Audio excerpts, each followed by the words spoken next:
Hello viewers, welcome to my channel. ఇవాళ నా video చేసినైతే నువ్వావకాయ అనమాట. ముందు ఒక బాండి తీసుకొని ఆయిల్ వేసేసుకోండి. ఆయిల్ వేసుకొని అందులో ఆవాలు, జీలకర్ర, కొద్దిగా మెంతులు, ఇంగువ అయితే మస్ట్ అండ్ షుడ్. ఏ పచ్చళ్ళకైనా సరే ఇంగువ వేసుకుంటాం కదా.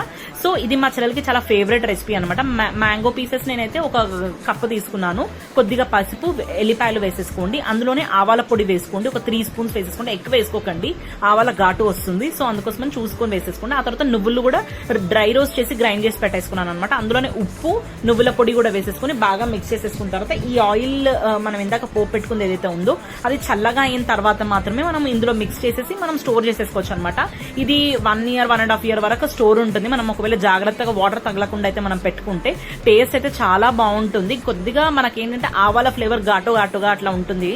అంటే కొద్దిగా మనకు ఘాటునెస్ అట్లా తెలుస్తుంది. ఇంకొకటి మామిడికాయల పులుపు అన్ని కలిపి టేస్ట్ అయితే నెక్స్ట్ లెవెల్ ఉంటుంది. రైస్ లో ట్రై చేయొచ్చు, ఇంకా చపాతీలోకి అంత బాగుండదు. రైస్ కి నెయ్యి వేసుకుని తింటే చాలా బాగుంటుంది. మీరు తప్పకుండా ట్రై చేయండి. ఇంకోటి నేను పల్లి ఆవకాయ కూడా ట్రై చేశాను అనమాట. పల్లి ఆవకాయ కూడా ఏం లేదు, పల్లె పొడి ఉంటుంది కదా, నువ్వుల పొడి ప్లేస్ లో పల్లీలు కూడా వేసుకొని ట్రై చేయొచ్చు. And by, please subscribe to my channel.